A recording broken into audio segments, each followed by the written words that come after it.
Good morning dear students. நம்ம ஏற்கனவே language across the curriculum பார்த்துட்டு இருக்கோம்.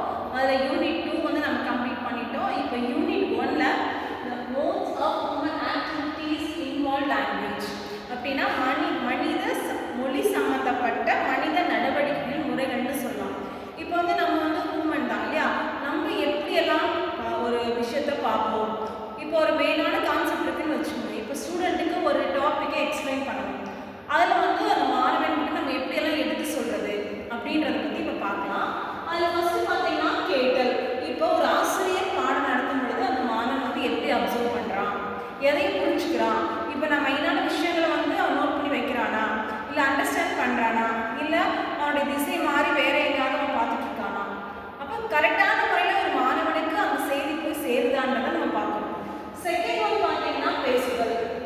இப்போ ஒரு மொழி சம்பந்தப்பட்ட நடவடிக்கையின் போது நான் இப்போ அவனுக்கு எக்ஸ்பிளைன் பண்ணிட்டேன். அதே மாதிரி சரியான முறையில் அவன் பேசுகிறானா. இப்போ நான் ஒரு கொஸ்டின் கேட்கலாம், ஒரு மோட்டிவேட் பண்ணலாம். அப்புறம் very good keep it up. நம்ம வந்து ஸ்கில் ஆஃப் எக்ஸ்ப்ளனேஷனில் பார்த்துருப்போம்லடா, இப்போ ஸ்கில் ஆஃப் இன்ட்ரொடக்ஷனில் பார்த்துருப்போம். கரெக்டாக அவன் ரீச் ஆகி அவன் பேசுகிறானா, இல்லை நான் நடத்துனதுக்கும் சம்மந்தம் இல்லாமல் ஏதாவது சொல்கிறானா அப்படின்றத நம்ம பார்க்கலாம். அதுக்கு அடுத்தது படித்தல். இப்போ நம்ம பாடம் நடத்திட்டே இருக்கோம், திடீர்னு கூப்பிட்டு நம்ம எங்கே நடத்திட்டு இருக்கோம், நான் எந்த பேஜில் நடத்திட்டு இருக்கேன், அந்த லைனை படிங்கன்னு ஒரு மாணவனுக்கு நம்ம ஊக்குவிக்கலாம். ஏன்னா அவன் சரியாக தான் படிச்சுட்டு இருக்கானா, கவனிச்சுட்டு இருக்கானா, இல்லை வேற ஏதாவது பண்ணிட்டு இருக்கானான்ற ஒரு டெஸ்டிங்காக நம்ம பண்ணுறோம். அடுத்தது பார்த்தீங்கன்னா எழுதுதல். இப்போ நம்ம சொல்லி கொடுத்துட்டோம், அவன் நல்லா கேட்டுட்டான், அதுக்கப்புறம் எப்படி கொஸ்டினுக்கு கரெக்டான ஆன்சர் பண்ணிட்டான், அதுக்கப்புறம் அவங்க நல்லா படிச்சுட்டான். ஓகே, நீ என்ன புரிஞ்சுக்கிட்ட அதை வந்து நீ எழுதிக்காமி. இப்போ மொழி சம்பந்தப்பட்ட நடவடிக்கைகள் பற்றி தான் நம்ம கிளாஸ் எடுத்துருக்கோம். அதில் வந்து நீ புரிஞ்சதை வந்து எழுதுவா அப்படின்னு சொல்லலாம். இதுதான் நம்ம டெஸ்ட் வைக்கிற ஒரு மெத்தட். இப்போ ஒரு ஸ்டூடெண்ட்டுக்கு நம்ம எக்ஸ்பிளைன் பண்ணிவிட்டு அந்த ஸ்டூடெண்ட்டுக்கு நம்ம வந்து டெஸ்ட் வைக்கிறோம். அடுத்தது வந்து பார்த்திங்கன்னா கண்ணோட்டம், இல்லைன்னா கண்ணோட்டம் கூட சொல்லலாம். அவன் எந்த ரீதியான கண்ணோட்டத்தில் ஒரு மாணவன் வந்து ஆன்சர் பண்ணியிருக்கான். இப்போ எல்லா மாணவனும் ஒரே மாதிரி ஆன்சர் பண்ண மாட்டான், டிஃப்ரெண்ட் வே இருக்கும். ஆனால் மெயினான கான்செப்ட் நம்ம சொந்த கான்செப்ட் வந்திருக்கான்னு வந்து பார்க்கணும். ஏன்னா எந்த ஒரு விஷயமும் நம்ம வந்து அப்படியே அப்டேட் பண்ணி எழுதுவாங்கன்னு எதிர்பார்க்க முடியாது. நான் சொன்ன விஷயத்திலிருந்து அந்த ஸ்டூடெண்ட் வந்து என்னோட கான்செப்ட் வந்திருக்கு, அவங்க சொந்த வாக்கியத்தில் அமைச்சு எழுதிக்கலாம். அடுத்து வந்து வடிவமைத்தல். ஒரு மாணவன் வந்து தன்னுடைய கருத்துக்களை, தன்னுடைய எண்ணங்களை, தன்னுடைய நடவடிக்கைகளை, தன்னுடைய திறன்களை எப்படி வந்து அழகாக வடிவமைச்சிருக்கான்.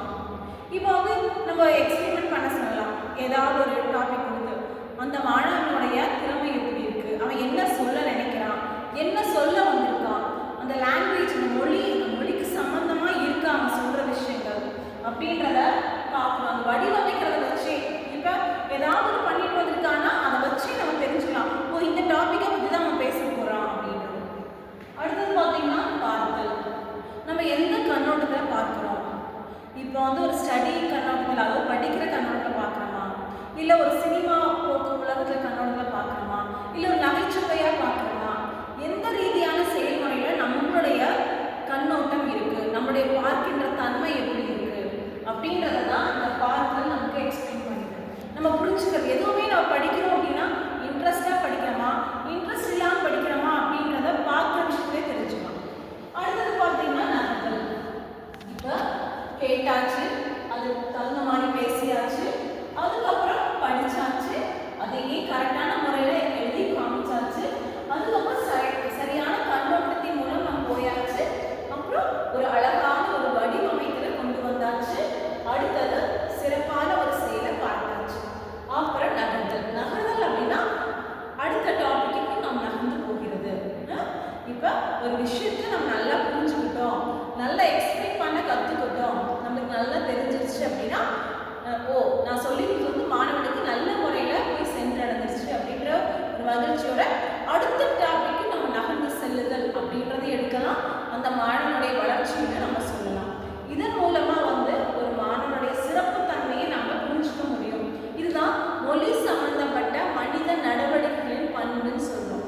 அப்போ அந்த பண்பின் மூலமாக ஒரு மாணவன் வந்து தன்னுடைய திறன்களை வெளிக்கொண்டு வந்து தன்னுடைய நடவடிக்கைகளை எப்படி அவன் வெளிக்கொண்டுறான். இப்போ எக்ஸாம்பிளுக்கு ஒரு தலைப்பு கொடுக்கலாம்டா, ஏதாவது